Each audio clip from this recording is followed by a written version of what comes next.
గెలుస్తుందని రంగారెడ్డి రాజేంద్ర నగర్ నియోజకవర్గ BRS incharge Patolla Karthik Reddy జోస్యం చెప్పారు. తాను కూడా పోటీలో ఉంటానన్నారు. సంవత్సరం పూర్తయిన ఇచ్చిన 6 గ్యారెంటీలను ప్రజలకు అందించడంలో ప్రభుత్వం పూర్తిగా విఫలమైందని చెప్పుకొచ్చారు. ఆ కోపంతో ప్రజలు కాంగ్రెస్కు గుణపాఠం చెబుతారన్నారు. గచ్చిబౌలి నుంచి శంషాబాద్ ఎయిర్పోర్ట్కు మెట్రో విస్తరణ పనులు నిలిపివేయడం పట్ల రాజేంద్రనగర్ నియోజకవర్గ ప్రజలు తీవ్రంగా నష్టం జరిగిందని, దీనిపై ఎమ్మెల్యే ప్రకాష్ గౌడ్ నియోజకవర్గం ప్రజలకు సమాధానం చెప్పాలని డిమాండ్ చేశారు. చేసింది ఏమీ కూడా లేదు.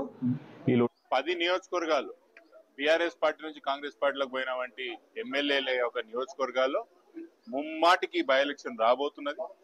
10కి 10 నియోజకవర్గాల్లో బీఆర్ఎస్ పార్టీ గెలవబోతున్నది. కాంగ్రెస్ పార్టీ పెద్ద ఎత్తున ఈ యొక్క సంవత్సరంలోనే ప్రజా ఆగ్రహానికి గురైతున్నది. దీన్ని ఖచ్చితంగా ఓట్ల రూపంలో చూడక తప్పదు. అన్ని నియోజకవర్గాల్లో కాంగ్రెస్ పార్టీ ఓడిపోతుంది. కేసీఆర్ గారి నాయకత్వంలో ముమ్మాటికి రేపు రాజేందర్ బై ఎలక్షన్ లో వస్తే మాత్రం నేను ముమ్మాటికి పోటీలో ఉంటాను. 10 నియోజకవర్గ